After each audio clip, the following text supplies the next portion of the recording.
The major ones were owning an unregistered dog and allowing a dog onto a public place. Dogs are a major problem and expense to the councils. Each employs 2 impounding officers full-time. Lake Macquarie impounds about 100 dogs a month. Newcastle Council impounded nearly 1,100 dogs last financial year. And owners looking for their pets must go to the RSPCA at Wall's End to bail out the unfortunate pooch.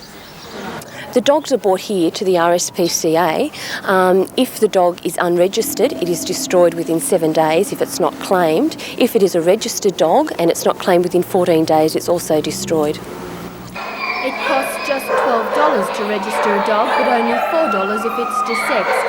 As part of the pre-summer blitz, Newcastle Council will conduct a door-knock survey of its area to improve dog registration numbers. Both councils will be stepping up beach and street patrols to control what is becoming a major nuisance.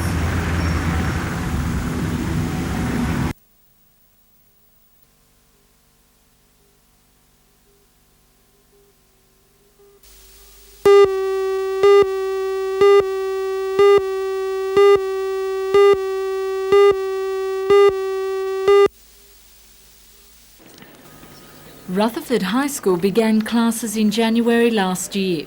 The idea of starting with years 7, 8, 9 and 11 has seen the school grow from the smallest to the largest in the Maitland area. But that concept has caused problems for the first group of Year 12 students now studying for the HSC. To set up a supervised examination centre, more than 30 HSC candidates are needed. Rutherford High has only 22. They were told this week that they'll now have to sit for the exam at nearby Maitland Boys High. We weren't too pleased about it. We were fairly upset as we're the first HSC Year 12 to go through, and we'd like to do it here and start a tradition. A number of the students live in Branxton, Greta and Lochinvar. They won't be subsidised for travelling expenses and say an unfamiliar environment could affect their final results. Most of our exams have been conducted around our environment around this school, and we feel that going to a strange environment will hinder our performance. Although Rutherford High School is the largest in the area with over 900 enrolments, it has the smallest number of senior students. And that's why the school is now seeking support from the Education Department in the Hunter region to lodge an appeal with the Senior School Studies Board.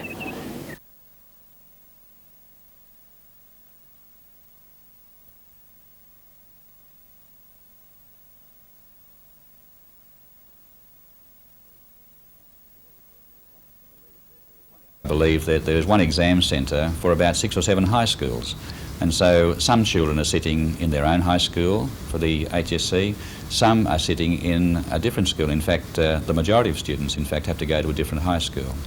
So at Rutherford really it's just a standard process, it's just that they, I suppose, expected to have a centre in their school.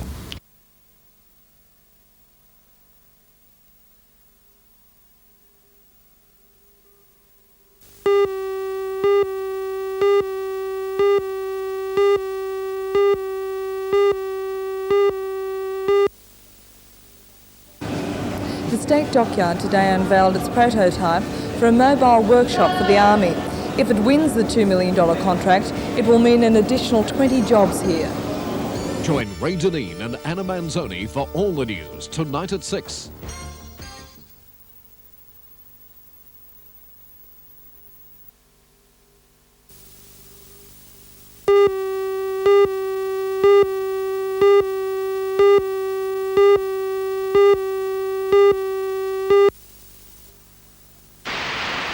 Newcastle hang glider Ricky Duncan is ranked number 2 in Australia. He's been the Australian distance and freestyle champion and was part of the 6-man team that snatched the American Cup of hang gliding. The event was held in British Columbia in Canada, with our boys followed hot on the heels by the Americans. Our assault on the title was sponsored by none other than West Australian Alan Bond, who put up $30,000 to send the team and their craft over. The reigning champion was Britain, and while the event's history is only a fraction of the Sailing Cup, it was another important win for Australia. Well, there was the top 6 countries in the world and the top 10 to 15 pilots from the World Championships last year, so everybody that was anybody as far as hang gliding goes was there. necessarily take Alan over Bond's the other involvement side of in hang competition. gliding is It's a only much more just beginning. spectacular. In Like, for the 1988, spectator point Duncan of view, says they can Bond sit will on put top up of the hill and watch you doing $150,000 manoeuvres like for the normally we do World on the Championship coast to here. be held at Mount Buffalo in Victoria. Duncan sees this commitment as important to keeping Australia at the forefront of hang gliding nations in the world.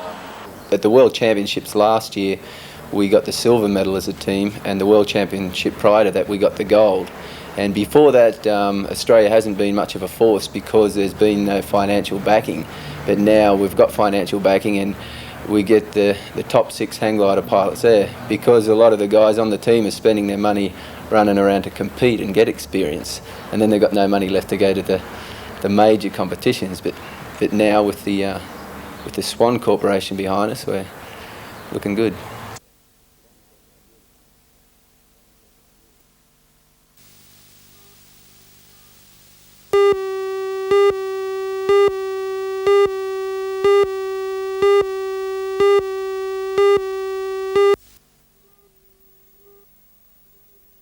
Looking out onto McMaster's Beach and Booty State Park on the Central Coast would be enough creative stimulation for any author, especially for one who has researched, written, illustrated, hand-printed and bound her first publication.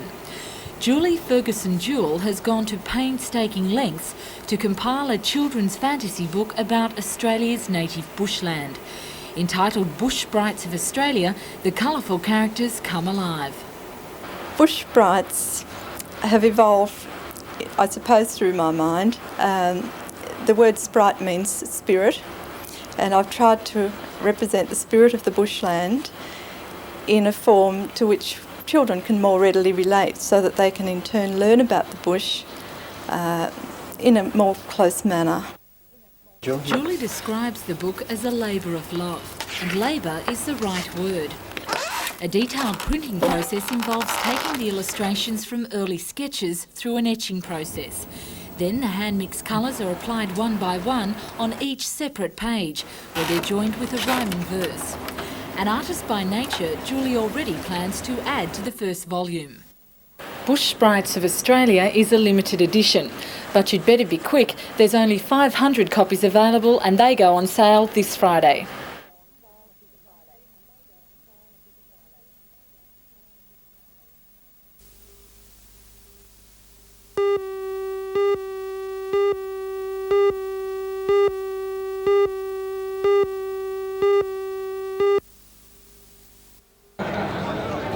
At the College of Advanced Education, a special farewell function was held to mark the retirement of its well-respected Deputy Principal, Ray Hodgins. More than 150 people attended the dinner to wish him well when he retires this Thursday after an 18-year association with the college. He joined the college in 1968 as a lecturer in science, and in 1984 was appointed Deputy Principal. He's been a member of all college councils since the interim council was established in 1973. And as for his retirement, he plans to do bits of everything that he hasn't been able to do in the past 4 years. Meantime, at the university, the 1986 Morpeth lecture was held with Professor Maurice Miles speaking on being a theologian in today's world. The speaker is an Anglican priest, the Professor of Divinity at the University of Oxford and a canon of Christ Church Cathedral in Oxford. He's one of Britain's most eminent theologians and has produced 8 books on Christian doctrine. The Morpeth lectures are arranged each year for the clergy and lay people of all denominations to hear and talk with theological scholars of world stature.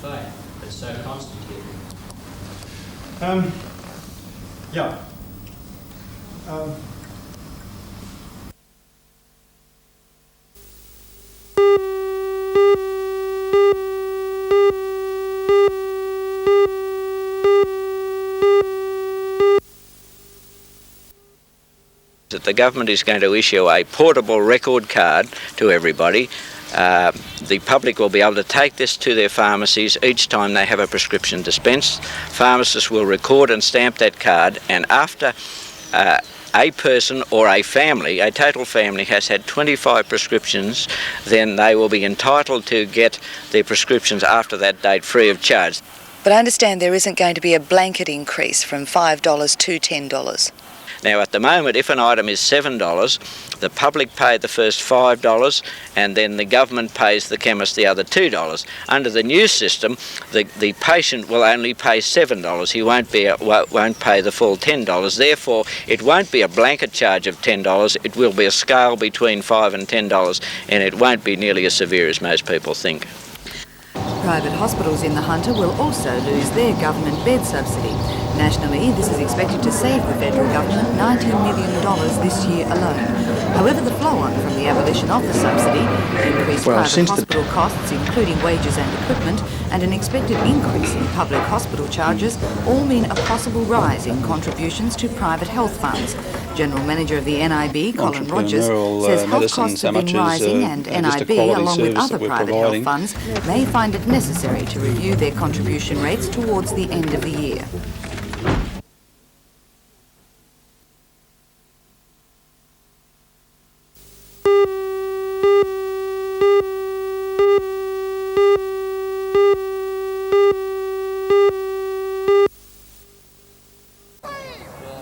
The Newcastle Rugby League says its track record on violence this year is certainly no reason for concern. Of the more than 100 games played in the 3 grades this season, only 38 players have been sent off. The league's manager, Graham Cards, sees the latest announcement as simply ridiculous. The New South Wales Rugby League and all its affiliated bodies have got their system to control this sort of thing, their judicial system. It works very good. The New South Wales Rugby League over the last few years have done an excellent job in tidying up the game down there, and because something blows up and there's a few brawls in a couple of games that have featured pretty heavily through the media, you know, we've got to have police there to go out and arrest players. It's absolutely ridiculous.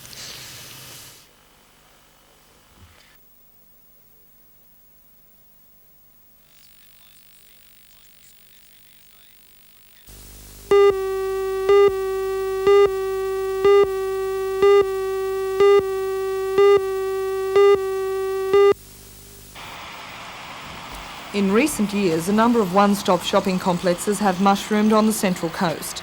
The Bay Village at Batteau Bay is the largest in the Wyong Shire, and there are 2 more at Gorican and Wyong in the pipeline. Shire President Tony Sheridan is determined to prevent shop closures in the traditional town shopping centres, and he says that the town improvement special rate may be the small retailer's weapon to fight back. And I think if we can do things out there which will attract the tourist, the visitor to the area, as well as the people who pass through, it will be good news for the local business people. You can even go to the extent of considering shopping malls or planting of Norfolk pine trees, special lighting. A whole range of things can be done. It appeals to that sort of development. The council is canvassing chambers of commerce in the Shire for support, because without it, it's unlikely the Minister for Local Government, Janice Crozier, will give her approval. The special rate will be placed in a fund, and the money contributed from a town will only be spent in that town on projects agreed on by both the council and the Chamber of Commerce. President of the Entrance Chamber, Albie Falzon, says he fully supports the plan. Do you think it's going to be hard to convince the other businessmen that it is essential? Well, it could be, but we actually tried last year, the Chamber of Commerce tried individually to do this last year with the people in the entrance, and the business people, I should say, in the entrance, and they would not, at that time, subscribe to a special rate. But I think in view now of the fact that Erin is coming in, as I say, in Gorican, they're going to have to, because we've got to get things done at the entrance.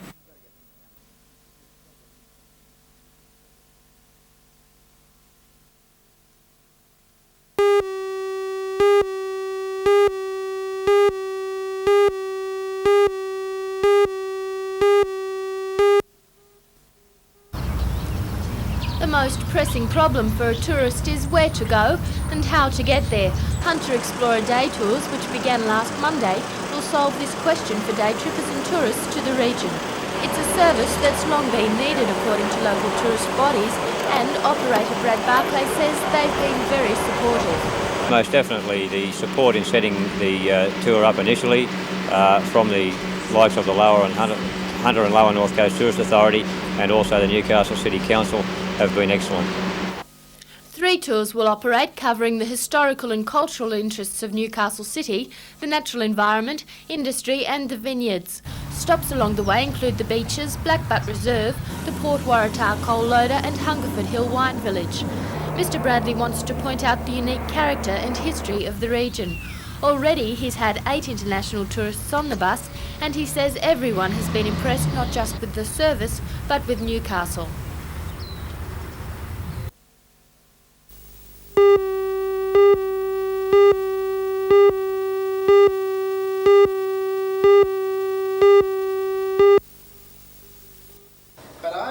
The seminar was held to discuss the budget in general and, more importantly, the likely consequences of the budget for the Hunter region and its business community.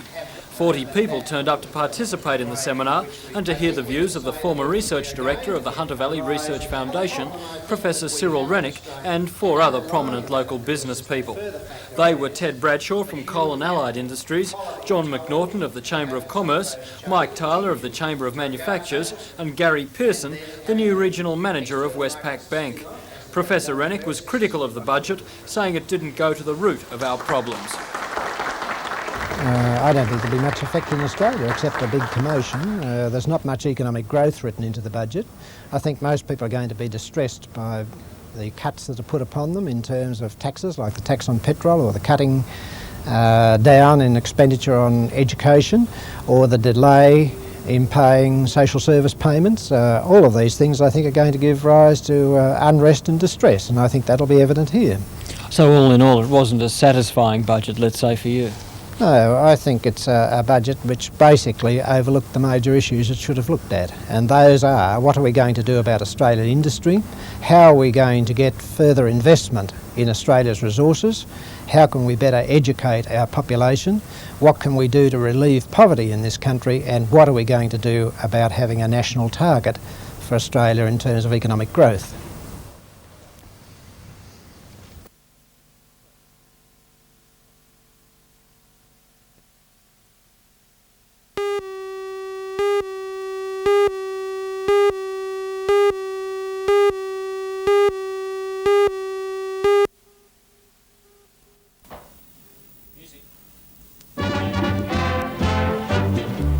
In this week's Country Report, we assess the reaction from the rural community on last week's federal budget, take a look at the biggest rural supermarket and field days in Australia, and report on one man's quest to create a unique environment.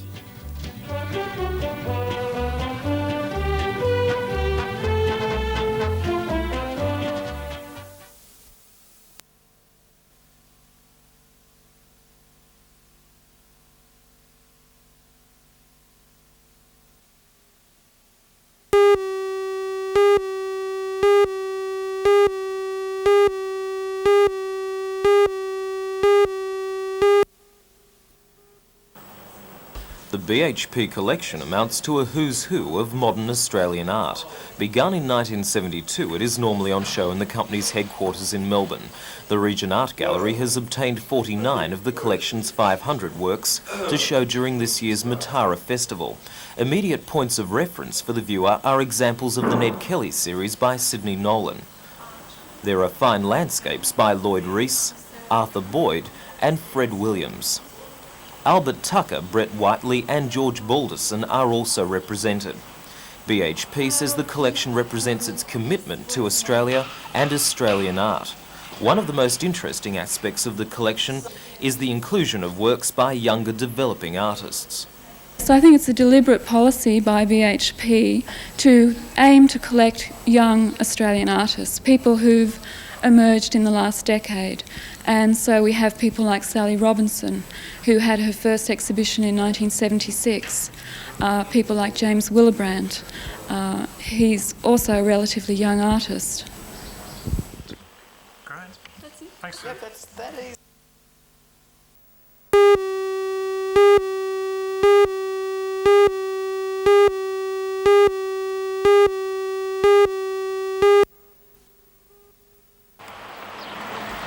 The final was played in front of a good crowd that enjoyed the class of the competition and the fine weather. It was a final we would have expected from these two well-performed exponents of the sport. Derby finally won 31 shots to 28 in a match that took 40 ends to decide. His biggest lead was 5, 21 to 16. King had led 14 to 13, but from that point chased the former champion of state champions throughout. Ross had got to the final by beating top Queenslander Bob Perella. while King had defeated Ian Schuback, the Edinburgh Games silver medalist, 31-30, in a final measure that favoured King by just 3 millimetres, or 1/8 of an inch in imperial distance. So Derby adds another Peter O'Neill memorial to his tally.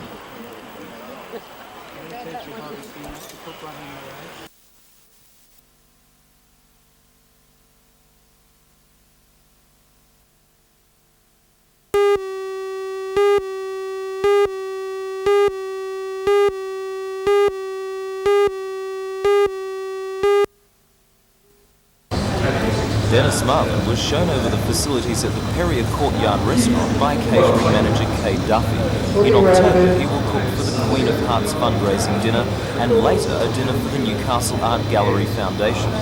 Dennis now has his own catering business after 2.5 years as chef of But we weren't Waters imagining it and quite one in these year terms. at That's pretty both roughly of which set have been for consistently decorating. ranked amongst the top 5 restaurants in Australia. For Dennis, food is an art and a philosophy. He says good restaurants will always be in demand, even during economic recession. Part of the reason is that people always need to eat. People always need to entertain, so they'll do both together at a restaurant rather than at home, and they'll pay the price.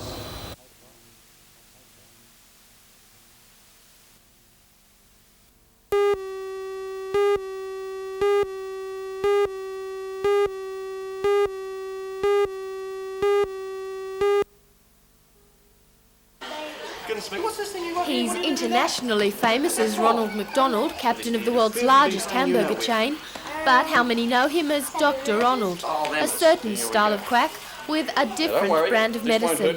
Just a minor amputation, Dr. Ronald tells Brendan, this won't hurt a bit. Dr. Ronald is relying on the oldest prescription in the book, laughter is the best medicine. And if nothing else, it kept these young patients enthralled and their minds off their problems for the afternoon. Colouring books and crayons from Ronald should see these children, unable to get outside, happily through the first few days of the school holidays. And at least, with a visit from Dr. Ronald, it's been a memorable start. The yellow one was in the middle. We'll put the yellow one back in the middle.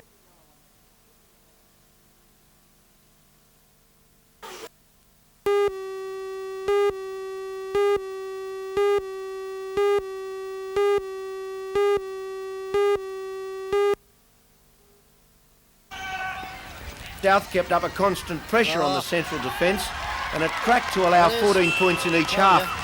It was finally 5-0 with Les Rodemar kicking 4 goals. The man that got 3 tries for the Lions was Stephen Lippiott, a former Player of the Year who had played the off-season in France. Other tries to Rodemar and hooker Richard Jones, who seems to bob up every week. Halfback Phil Cole won the Carter Toyota Man of the Match, while Central's lock forward Warren Shillings took the Mid-City Warehouse Eye Catcher Award for a non-stop display. Central will have learned a lot from the experience. They've done pretty well for a young side.